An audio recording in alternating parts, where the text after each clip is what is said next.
example to illustrate it. So in the second chapter of the Gita, it's explained that how our material bodies are like, cars that we drive, and we're like the passengers. So really simple example to understand.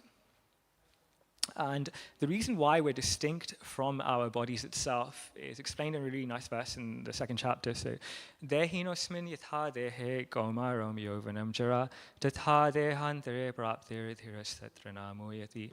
It's explained as the embodied soul passes in this body from boyhood to youth to old age. The soul similarly passes into another body at death, and a sober person is not bewildered by such change. So it's really interesting if you sort of analyze your life, like you were much younger before, now you're, whatever age you are at right now. From a scientific perspective, all the cells in your body change every year, at least almost all cells, and like apart from neurons, they change every 7 years. So in effect, every 7 years, you have a completely different body, but still your fundamental identity remains the same. And you still remain as the same person as you were 10, 12, 15 years ago. And therefore, our true identity is in the fact that we're spirit souls and not this body. And just going back to the analogy I was describing, so of the car and the driver. So as I explained, we may be driving, someone may be driving a very nice car, say, a Tesla or Mercedes or whatever. They may be following all the rules of the law, like, following all the traffic signals, driving at the correct speed limits, driving really nicely. But if I was to ask them, where exactly are you going? And then they would say to me, I don't know. Then they're essentially lost in life, right? So similarly, as I explained, that our, bodies are like this car, and we're like the, the driver or the passenger of the car. And even though we may have very nice bodies, and even though we may be sort of fulfilling our material obligations very well, we may also have aims like, wanting to get a good degree, well-paid job, have children, big house, provide stability for our children, grandchildren, and, maybe give a bit of charity at the end of our life. So we may have all of these aims, but ultimately these aims pertain to the material body itself, whereas our true identity lies in the fact that we're spirit soul, we're the driver of the car, but not the car itself. And why this point is important is, in a simple, simply put, the body is temporary, whereas the soul is eternal, and that's sort of emphasized in the 20th verse of the second chapter. And it's explained that never, that in the 20th verse, Najayate Mrite Vakadachin Nayam Bhutava Bhavita Bhuya Ajonitya Shashvato Yampurano Nahanyate Hanyamana Nesharira. For the soul there is neither birth nor death at any time. He has not come into being, does not come into being, and will not come into being. He is unborn, eternal, everlasting, and primeval. He is not slain when the body is slain. So why is this important? Is because fundamentally everything we see around us is temporary, and because the soul is eternal, it also hankers for an eternal destination. The scriptures also describe various other characteristics of the soul in addition to its eternal nature. So it also describes the soul to be sat, eternal, chit, full of consciousness, full of knowledge, and ananda, which means totally full of bliss. Whereas, in contrast, everything we observe in this material world is sadly just the opposite. And I guess that's just the nature of material happiness, without trying to be too much of a pessimist, but try and analyze it a bit. The more you try and run after it, the more eluding it often becomes. So if you think deeply, all material happiness has 3 key limitations. So A, it's unachievable. Even if it is achievable, B, it doesn't always fulfill your expectations. And C, even if it fulfills your expectations, it's temporary, as I explained, by nature. So just to illustrate a simple example, say if you're planning to go on a dream holiday, I don't know, to Hawaii, for example, or Mexico, or wherever. Basically, there's 3 possibilities, right? So either you can't really get the time off work to go, or you can't afford it. Even if you can, afford the holiday, When you get there, the weather might be all raining or cloudy, or you're just so jet lagged that you can't really have a good time. And thirdly, even if you afford the holiday, you manage to get the time off, and you go there, it fulfills your expectations, you have to return back in 2 or 3 weeks' time. So, that's the nature of material happiness. And Krishna says in the Gita that even if you go to the heavenly planets, he says in 8.16, from the highest planet in this material world down to the lowest, all are places of misery wherein repeat birth and death take place. But for one who attains Krishna's abode, so Krishna's abode is outside of this material sphere, outside of the heavenly planet, outside of our material heavenly planets. So if one achieves Krishna's abodes, then he does not have to take birth again. And a prerequisite for that is, self-realization, or knowing that we're spirit souls, part and parcels of God. So that sort of begs the question, in order to realize the self, does one really have to give up all our material obligations and duties? And we may have various different duties. So we may have duties as a student, as a parent. We may have duties at work. We may be various occupations, accountant, lawyers, whatnot. Do we have to really give everything up in order to realize the self? I think that's precisely what Krishna is explaining in today's verse. So Krishna explains that there are two classes of people who try to realize the self. Some are inclined to understand it by empirical philosophical speculation, or in other words, the terms used in the verse are Jnana Yoga or Sankhya Yoga, and others by devotional service, and the terms that were used in the translation of Purport were Buddhi Yoga or Bhakti Yoga. So let's just sort of discuss the path of Jnana Yoga first. So within Jnana Yoga, one is striving for detachment through knowledge. So essentially, Jnana Yoga is all about distinguishing between the soul and the body through philosophical and analytical knowledge. And the knowledge method used in Jnana is called Sankhya. So in Sanskrit, Sankhya essentially means to enumerate or to count. So what Jnanis do, or those who practice Jnana Yoga, is that they use Sankhya to help them detach from matter. So essentially, Sankhya states that there are 24 material elements, and from gross to subtle. And these 24 material elements include, from the most subtle, the mind, intelligence, false ego. And then you have more grosser elements such as, earth, water, air, fire, ether. Then you have the 5 objects of the senses. Then you have the 5 senses, such as the eyes, the ears, the nose, the tongue, and touch. And then you have the 5 sense objects, and you have the 5 working senses as well. So what Jnanis do is essentially, by a process of elimination, they exclude that, neti, they're not these material elements. And ultimately, they come to the, they ascertain that, okay, they're not this eyes, they're not this matter, they're not even this mind. And essentially, they come to the conclusion by a really sort of deep, philosophical analysis that ultimately they're the spirit soul within. So this process really requires a lot of detachment from the world. Krishna, however, explains that there is another process, and he talks about karma yoga. So in contrast to Jnana Yoga, karma yoga is all about work. So karma means action, and yoga means to connect. Therefore, karma yoga is all about performing work using our material body. And what are we doing this work for? We're doing it in a spirit of service to God. And why do we do it in a spirit of service to God? Well, Prabhupada uses the terms karma yoga and buddhi yoga synonymously. And the reason why he uses the term buddhi yoga synonymously is quite interesting. So does anyone know what the term buddhi means in Hindi? What does buddhi mean? What does buddhi mean? Intelligence. Yeah, excellent. And why does karma yoga require intelligence? Karma yoga requires intelligence because it requires you to see things as they are. So Krishna states in the Gita, Aham sarvasya prabhavo mata sarvam pravartate. I am the source of all spiritual material worlds. Everything emanates from me. So essentially, whilst we may be situated in our material obligations, so some of us may be students or working in corporate lives, we see that, or even sort of we may have families, so we see that everything that is given to us is ultimately given by God, and that's essentially what's stated in the Gita itself. So, if you're a parent, then you'll see your children as given to God by, if you're working in the corporate world, then, your job is given to you by Krishna, by God ultimately, and therefore the fruits of your action are also given to you by God.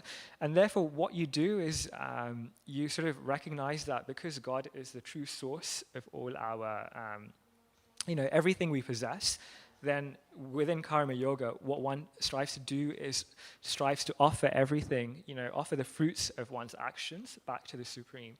And a really simple example is, say if you're a business person and you're accumulating wealth, then you use that wealth in the service of God. So you may use it to propagate, the Lord's mission, or you may use it to.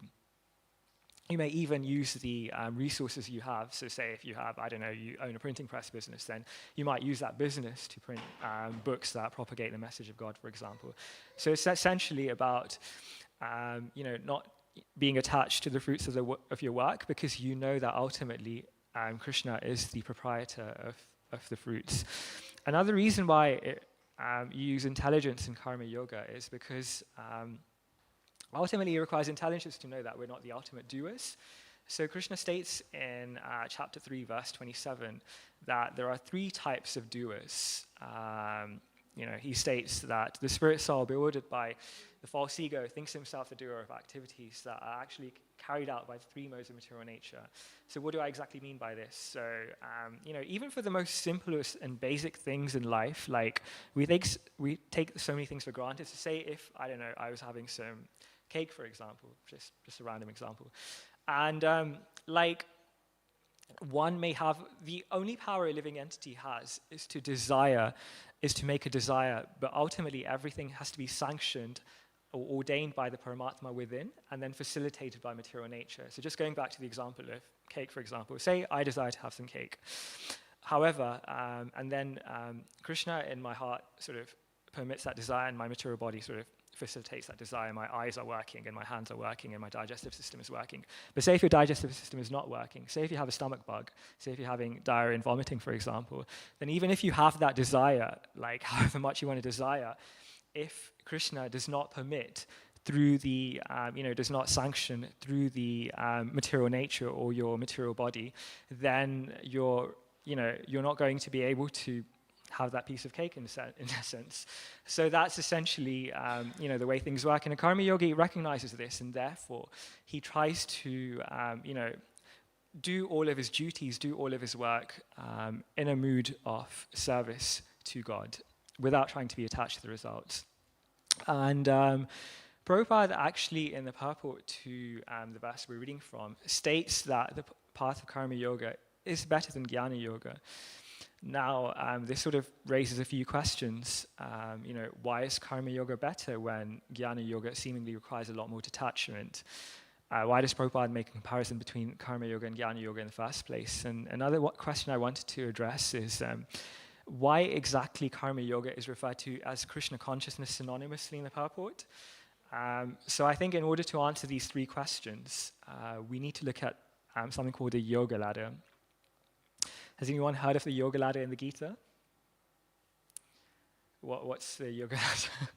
It shows the progression of different types of yoga in terms of an increase in consciousness. Yeah, absolutely. So, the ultimate sort of aim of the yoga ladder, Krishna sort of makes it quite explicit in the Bhagavad Gita, and it's also stated in 18.65 and 18.66, which are the concluding verses of the Gita almost. So, Manmana bhavamad bhakto madhyaji mam namaskuru mam eveshyasi satyam te pratijani priyosime. So Krishna is saying bhakti is the conclusion. It's quite clear. Always think of me, become my devotee, offer your worship and homage unto me. Thus you will come to me without fail. I promise you this because you're my very dear friend. So bhakti is sort of at the top of the yoga ladder. like the ultimate sort of goal of the Bhagavad Gita. But Krishna appreciates that not everyone is ready to surrender onto him completely, as he requests in 18.66, Sarva dharman parityaja mamekam sharanam vraja. So he states that, just abandon all varieties of religion, just surrender onto me. But, Krishna is aware that not all of us are ready to surrender onto him straight away. So what he does is he kindly sort of outlines a stepwise progression where hopefully we can sort of get to the ultimate aim of bhakti. And so at the bottom of, at the bottom rung of the yoga ladder, or perhaps even below the bottom rung of the yoga ladder, is animalistic life. So, that's not even the yoga ladder. So here a person sort of, just lives basically like an animal and concerned with the four propensities of animal life, which are, what are the four propensities of animal life? So there, oh, yeah. Yeah, yeah. Yes. Yeah, perfect. So I guess a person who is sort of simply absorbed in animalistic life has no real sort of like goal or motive beyond these animalistic propensities, and they don't really have any higher purpose or values to life. And however, one can definitely go beyond this. And the next, at the bottom of the yoga ladder is karma kanda. So most of the Vedas deal with this concept of karma kanda. Karma kanda is essentially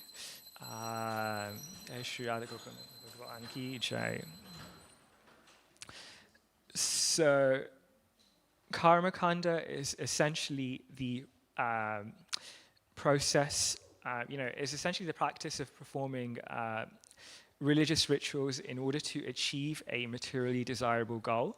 So, a lot of people worship the demigods or engage in various sorts of rituals. And the Vedas are full of this. And the purpose of this is to sort of try and achieve something materially desirable, such as lots of wealth, good health, good spouse, entrance into the heavenly planets after leaving this current world. So, whilst, this is definitely a progression from animalistic life, karma kanda is fundamentally still self-centered, because you're sort of thinking about your own sort of desires and your own motivations. But that sort of, Krishna sort of accommodates that even though we want to enjoy materially, then do so, but make a little bit of sacrifice in doing so. Above karma kanda is karma yoga. So we've already sort of briefly discussed karma yoga, but even within karma yoga, there's two types of karma yoga.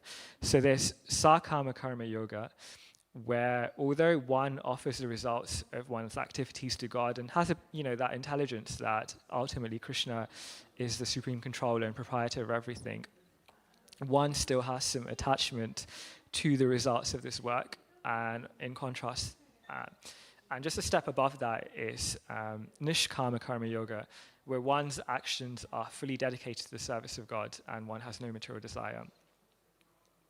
So above karma yoga is jnana yoga. So jnana yoga is, as we discussed, a philosophical process of trying to realize the self. And above jnana yoga is ashtanga yoga. So in what ashtanga yogis do is that they engage in various meditation or yogic practices to try and realize the indwelling Paramatma within. And it's quite a difficult and arduous process. It's something that really could only be done in former ages, and it requires meditation in a secluded place for thousands upon thousands of years, which clearly in today's day and age isn't feasible, tolerating extremes of heat and cold and regulating the life airs within. Above Ashtanga Yoga, and as we discussed, is the culmination of the yoga ladder, is Bhakti Yoga. So Bhakti Yoga means engaging in the ninefold processes of devotional service and being completely absorbed in serving God. And this was quite nicely illustrated by Prahlad Maharaj in the 7th canto of the Bhagavatam. So there's a really famous verse which describes these ninefold processes of devotion. So Shravanam means hearing about the qualities of the Lord. Kirtanam means chanting about the transcendental form, name and form of the Lord. Vishnu Smaranam means remembering remembering Vishnu, essentially, remembering the pastimes of the Lord. Padasevanam, serving the Lord's lotus feet. Archanam, worshipping the Lord. Vandanam, offering praise to the Lord. Dasyam, becoming the Lord's servant. Sakyam, becoming, considering the Lord's one's best friend.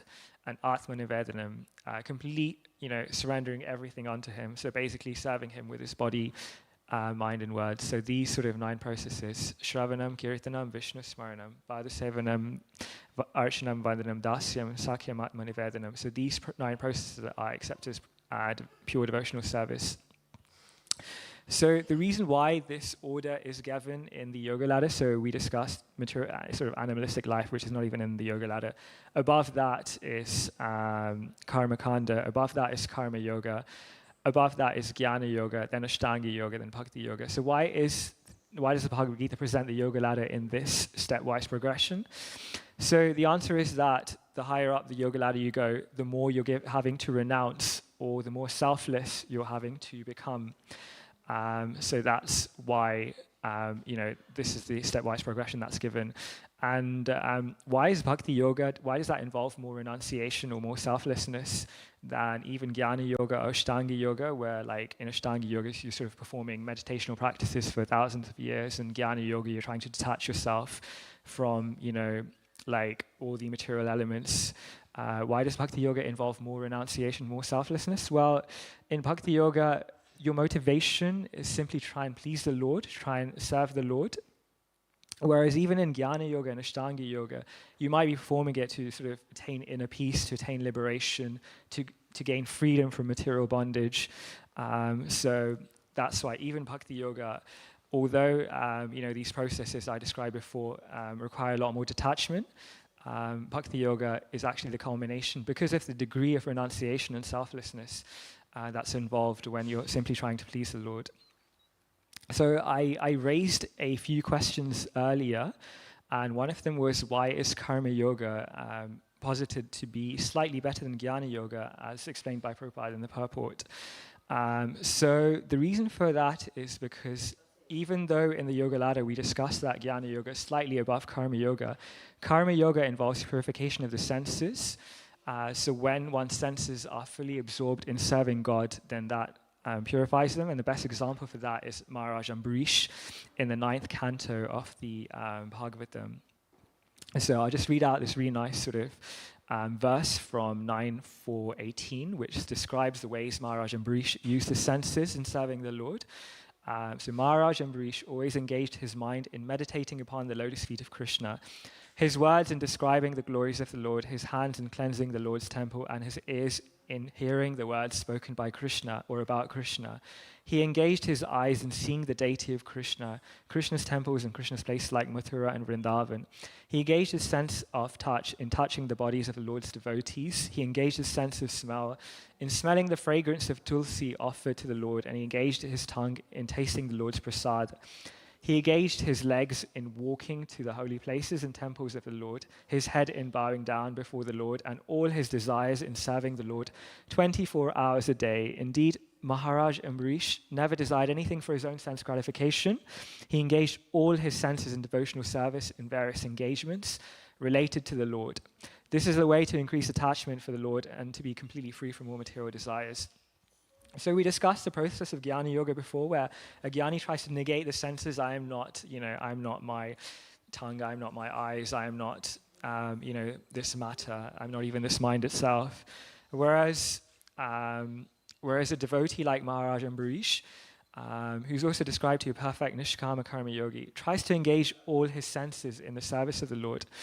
So one of the other questions I asked earlier is, why is karma yoga used synonymously with bhakti yoga? The answer to that is because when you're using two senses to please the Lord, so when you're engaging in nishkama karma yoga, so entirely performing all your activities without any attachment, simply to please the Lord, then that type of karma yoga is synonymous with bhakti yoga.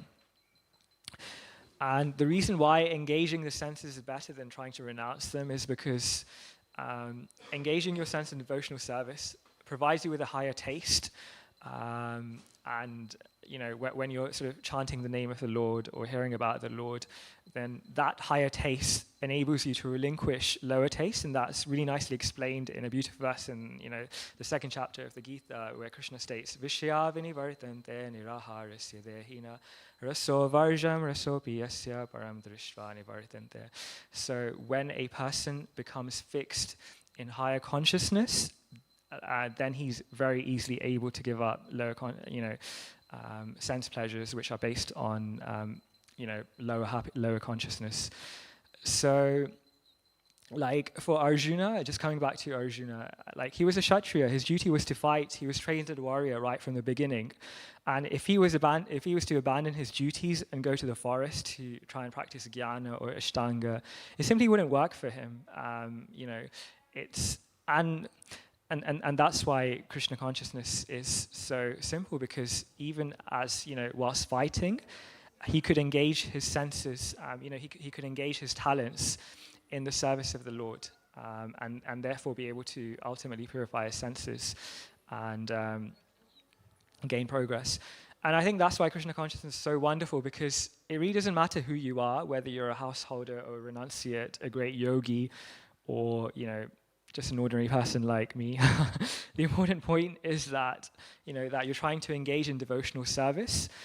And it's really simple. Like Bhakti Yoga is also described to be the elevator path to perfection, because the reason why it's called the elevator path, because it requires no qualification, whereas Jnana Yoga and Ashtanga Yoga require a lot of austerity, a lot of intelligence, a lot of qualifications. So the point is how simply by performing devotion you can sort of gain perfection wherever you are. Another reason why like karma yoga can sometimes be slightly better than jnana yoga, there's a story illustrated in the Shastras, and Janak Maharaj is described to be the perfection of karma yoga, especially in the Bhagavad Gita. So why is he described to be the perfection of karma yoga? There's a really nice story that's given in the Shastras. So Janak Maharaj, as you're probably aware, is the father of Sita Devi, the Lord's eternal consort. So once a sage who was sort of practicing jnana yoga in the forest, went to Janak Maharaj and asked him, "Oh Maharaj, although you're engaged in all these, duties and all these activities, why is it that people say that you've achieved the perfection of life, whereas I'm not really sure if I have myself?" Then Janak Maharaj, what he asked the Jnani to do is, okay, why don't you sort of explore all my palatial buildings, my gardens, and see my environment? But what I really want you to do, however, there's one caveat. I want you to carry this small key lamp and ensure that the flame does not extinguish. So the yogi said, okay, let's give it a go. So the yogi then very diligently carries this small key lamp all around the palatial buildings of Janak Maharaj, the gardens, and everywhere he goes. However, because he's quite he wants to ensure he fulfills instructions properly, and he's quite keen to ensure that this small flame does not extinguish. So he comes back, and then Janak Maharaj then explains to him, asks him, "So what did you see?" And then the sage replies, "I didn't really see anything. I was too busy trying to carry this key lamp that you gave to me and ensure that the flame does not extinguish." So then Janak Maharaj explains, similarly, when you carry the flame of devotion within your heart, even though you may be performing all sorts of worldly obligations and duties, you're not really influenced them by so much. And this is why Janak Maharaj was able to achieve perfection, even though he was able to, performing all his worldly duties and activities so perfectly. I think what's really important is that I don't want to minimize jnana yoga. Ultimately, all the rungs of the yoga ladder that I presented have the same goal, which is to find Vishnu or ultimately achieve the platform of bhakti. Some may be doing it indirectly. So, for example, when you're performing jnana yoga, the example is given that you're trying to find the root of all existence by analysis, and the root of all existence is Vishnu himself. Whereas when you're engaging in karma yoga or bhakti yoga, you're directly watering that root of all existence. So ultimately, your sort of the end goal is same, Vishnu, whichever type of yoga you choose to perform. And what's really interesting is that even though bhakti is the culmination of the yoga ladder, all the aforementioned rungs, so I mentioned karma kanda, karma yoga, jnana yoga, ashtanga yoga, can all include or incorporate bhakti yoga. So say if you're desirous of material prosperity, then pray to Krishna or Vishnu, and that might be sort of considered karma kanda, but that ultimately would lead to ultimate purification. If you're engaging in work, then doing it in spirit of pleasing Krishna and offer the fruits of your work to Krishna, and that's karma yoga, as we already discussed. If you're inclined to speculate or analyze, and if you have a really sort of jnani type mindset, then try and analyze how wonderful Krishna is. Even if you're the greatest philosopher, you'll never be able to speculate on one thing, and that's the extent of Krishna's compassion. So there's a really nice verse that's in the Bhagavatam, and actually this verse is spoken by Vyasadeva to invoke Shukadeva Goswami to come, because Shukadeva Goswami just simply did not want to appear in the external world. So the verse Vyasadeva states is from the third canto of the Bhagavatam, Aho bakiyam stanakalakutam jigham sayapayat bi ashadvi lebe gatim dhatri uchitam tato nyam gamva dayalu sharnam rajema. Alas, how shall I take shelter of one more merciful than he who granted the position of mother to a she-demon, Bhutana, although she was unfaithful and she prepared deadly poison to be sucked from her breast. So even though we all know from Krishna Leela that Bhutana, when Krishna was a small child, Bhutana came to try and kill Krishna essentially by giving him her breast to suck. But Krishna was so kind that he accepted the offering. Not only that, he granted Bhutana liberation, and Bhutana actually achieved the position of a nurse in the spiritual world. So try and speculate on the extent of Krishna's compassion, and you probably won't be able to. It's just mind-blowing. So, and if you're sort of keen on performing austerities, if you want to practice Ashtanga yoga, then why don't you take up some austerities for Krishna? And then obviously there's also directly engaging in the 9 processes of devotional service. So just to conclude, what's the secret to success in bhakti? And that's described in Srimad Bhagavatam, first canto, second chapter, verse 6. It said, Save pumsam paro dharmo yoto bhaktir adhokshaje ahetuki apratihata yatma suprasiddhati. The supreme occupation dharma for all humanity is that by which man can attain to loving devotional service unto that transcendental Lord. Such devotional service must be unmotivated and uninterrupted to completely satisfy the self. So the secret to bhakti is those 2 words I mentioned, ahetuki and apratihata. So devotional service must be unmotivated and uninterrupted. So how do you perform unmotivated and uninterrupted devotional service? I mean, that sounds a bit lofty, right?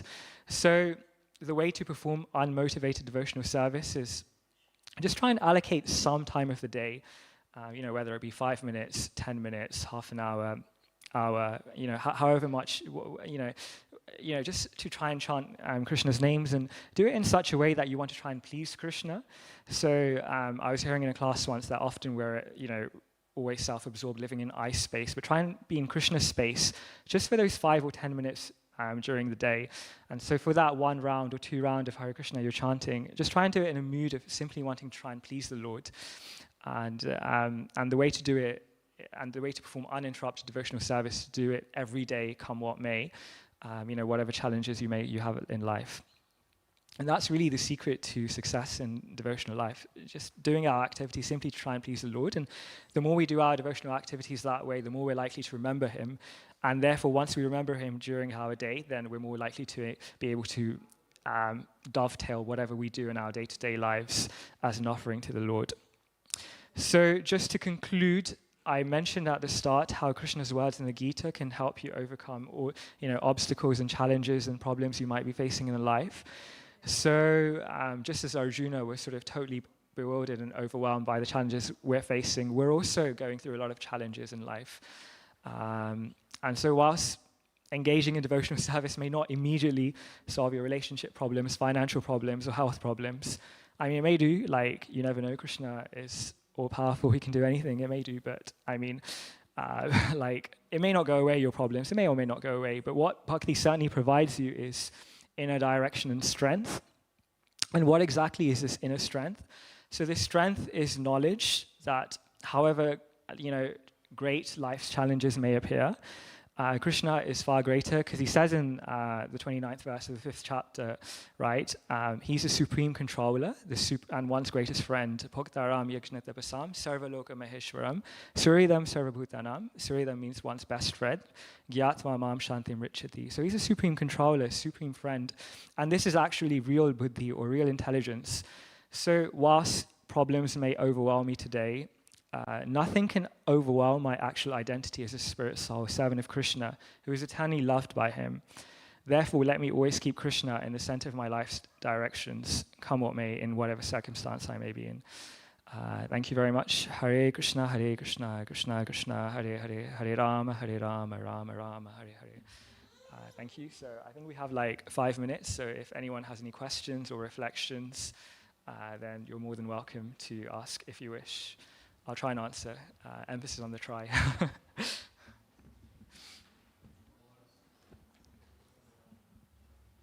Any reflections or questions? Okay. If not, oh yes, please. Yeah. Yes, yeah.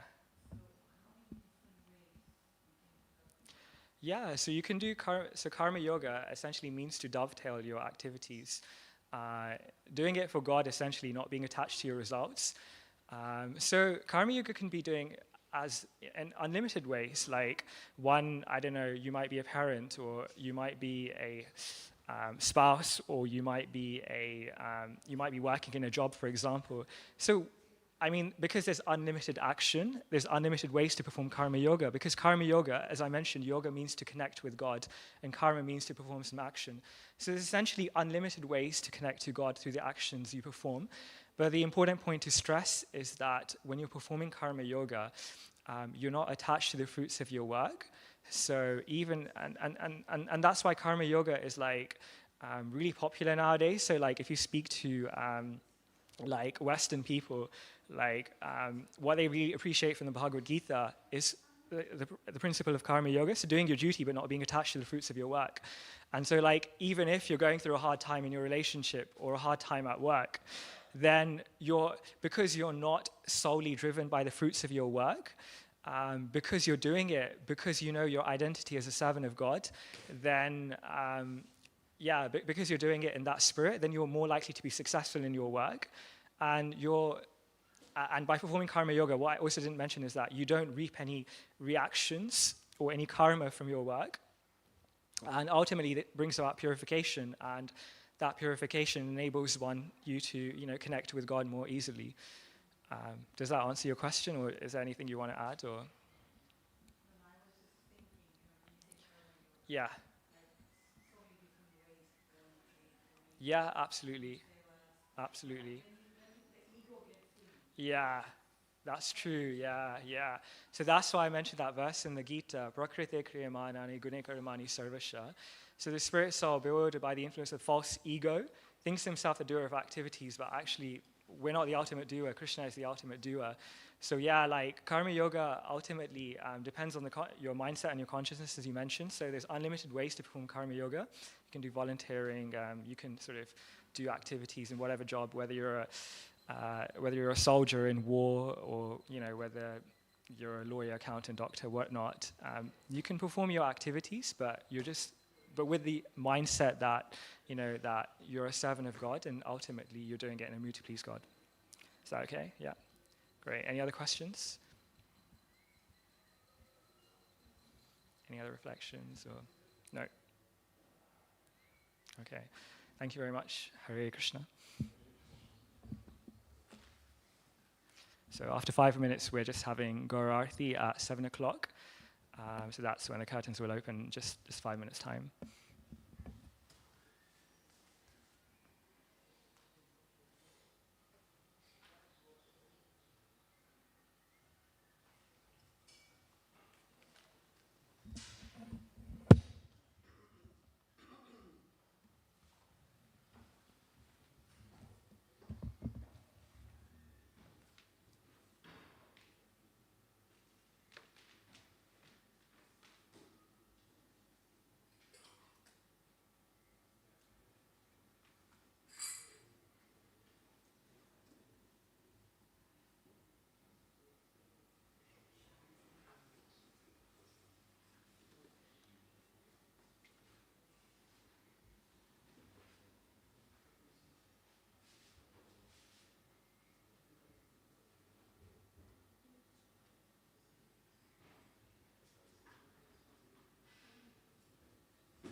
Hare Krishna.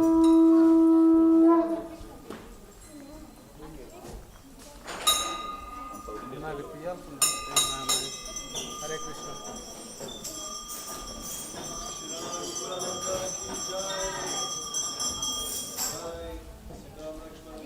Jai Nitai ki Jai.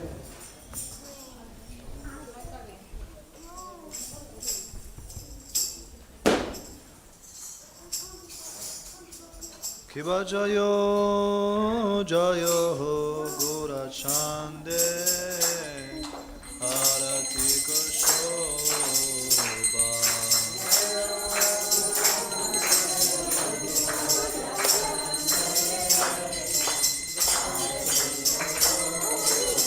Kiva Jayo Jayo Gora Chande Arati Koshoba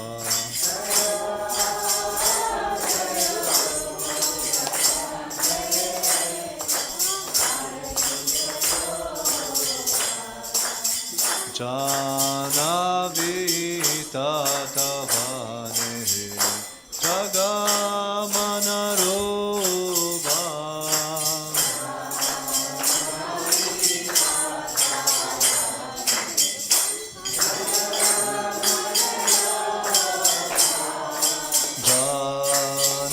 Janavita Tavane Jagamanaroba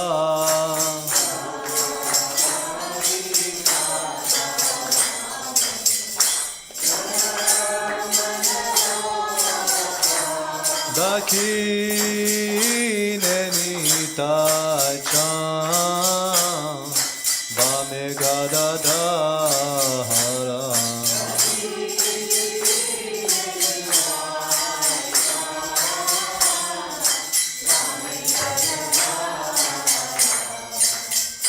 Mikate Advaita Shri Vasa Chatradara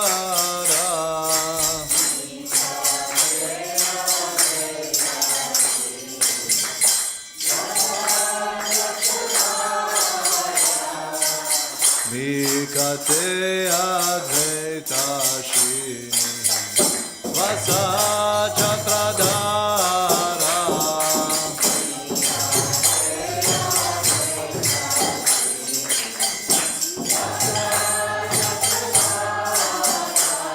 Bose Ache Gora Chan Ratna Sima Sane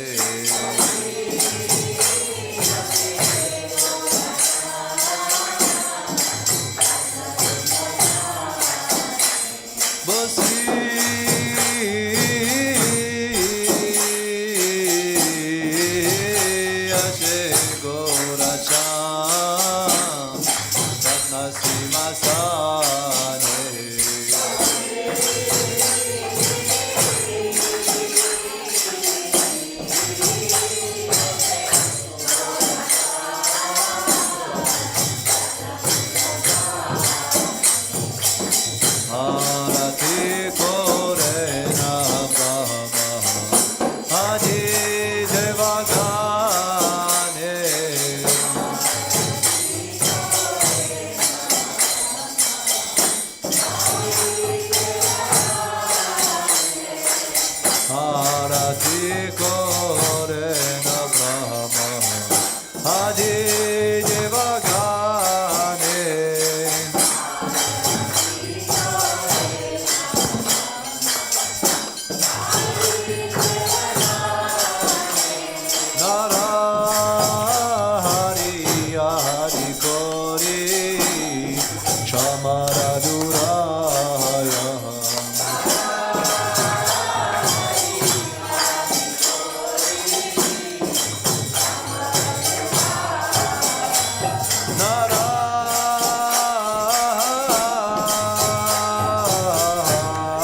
Sanjaya Mukunda Vasu Goshadigaya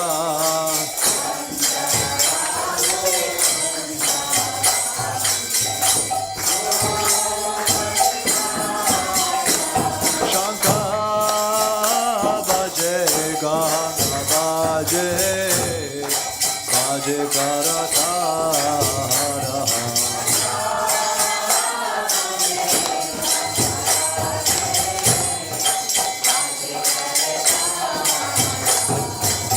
Madhura Vedanga Bhaje Paramarasara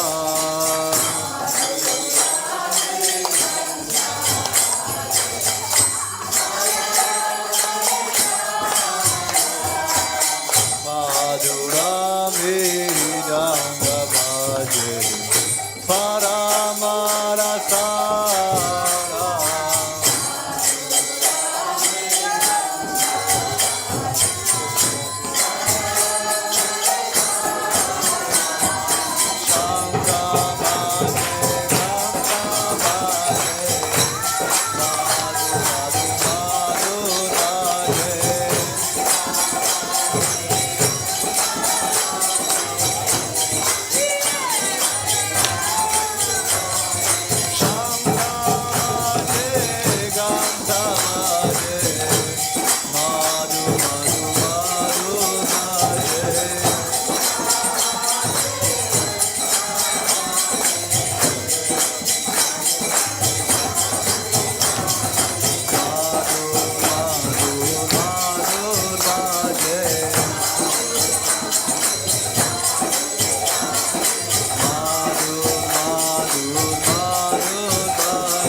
Bahukoti Chandrajini Vadana Ujvara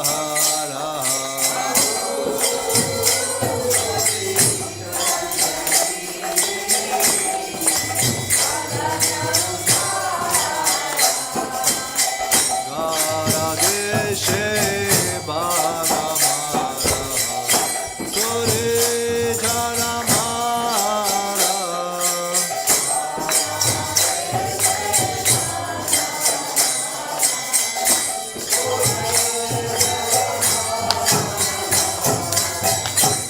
Garadeshe Bhagamara Kore Jaramara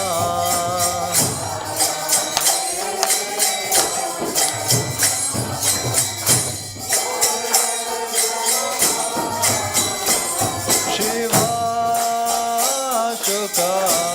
Shukanarada Preme Gada Gada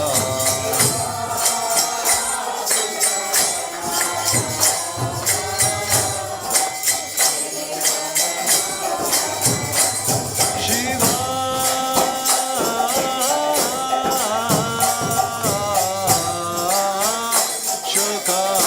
Shukanarada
Namo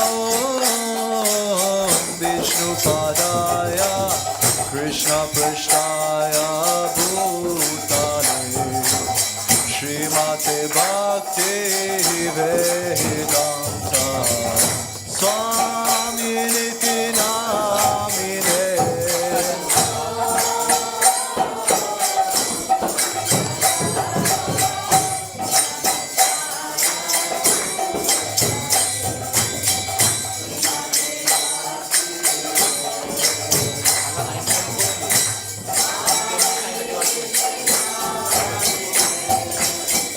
Namaste Saraswati Deve Gauravani Pracharine Nirvishesha Shunyavadi Pachachare Shatarine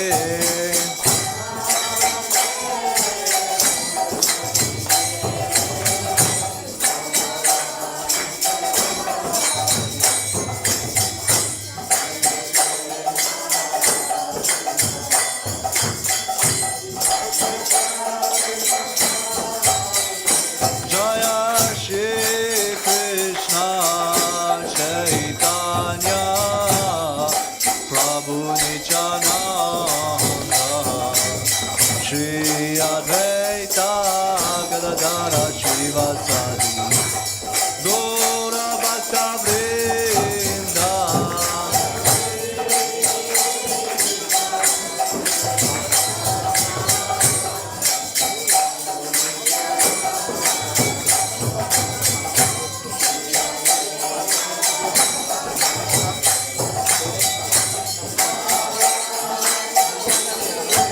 Jaya Shri Krishna Chaitanya Prabhu Nityananda Shri Advaita Gadadara Shivasari Gaura Bhakta Vrinda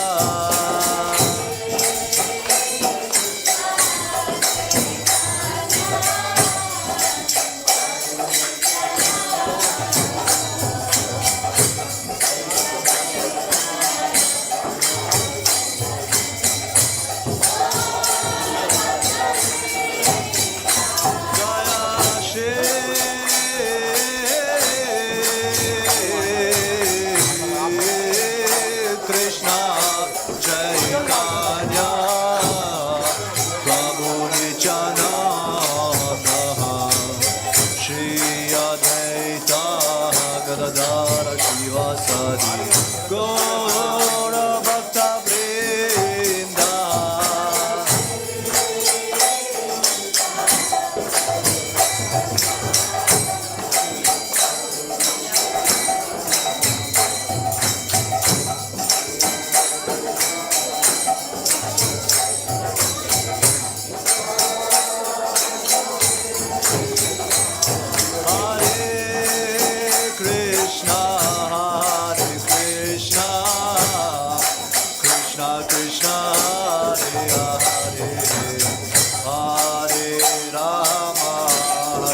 Krishna Krishna Hare Hare Hare Rama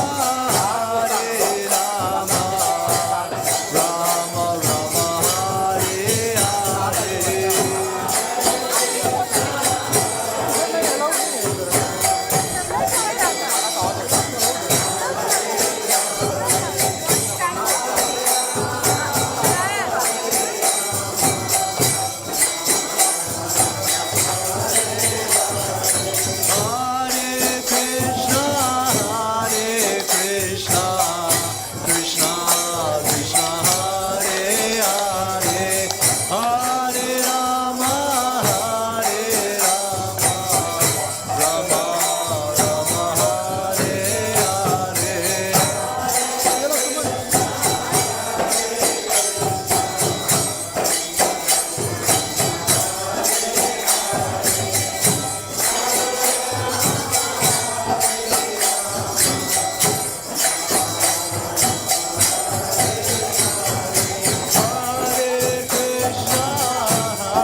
Nitai Gora Premanande. Parivraja Kachara Ashtutara Shata Izivan Gosesi Bhaktivedanta Swami Srila Prabhupada ki. Jai Om Vishnupat Paramamsa Parivraja Kachara Ashtutara Shata Izivan Grace Bhakti Siddhanta Sarasvati Thakur Srila Prabhupada ki. Ananta Koti Vaishnava Vrinda ki. Namacharya Shira Adidas Thakur ki. Prem se kao Shri Krishna Chaitanya Prabhu Nityananda Shri Advaita Gadadara Shivasati Gaura Bhakta Vrinda ki. Shri Radha Krishna Gopa Gopinath Shama Kun Radha Kun Giri Govardhan ki. Mayapur Dham ki. Shri Navadvip Dham ki. Ganga Mai ki. Yamuna Mai ki. Bhakti Devi ki. Shrimati Tulasi Maharani ki. Samaveta Bhakta Vrinda ki. Nitai Gora Premanande. All glories to the assembly of devotees. All glories to the assembly of devotees. All glories to the assembly of devotees. All glories to Shishi Guru Shigonanga. All glories to Srila Prabhupada.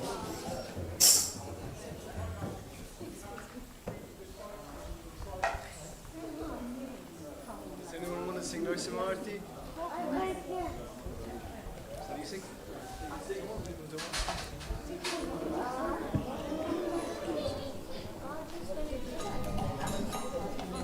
Namaste Narasingahaya.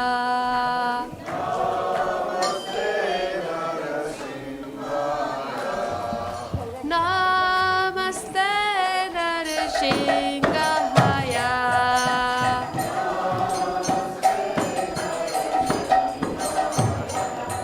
Prahlad Lad Daine.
Narsinghamadim Charanam Prapade.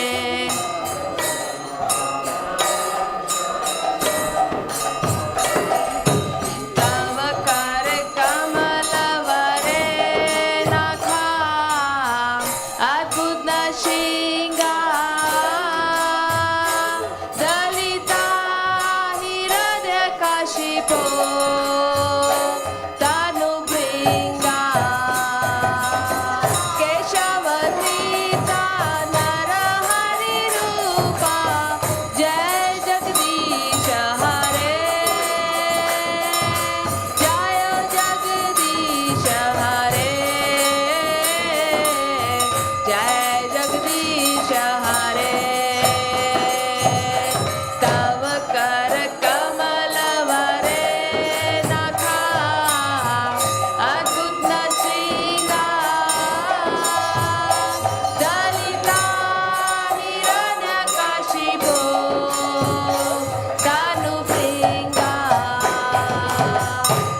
Jai.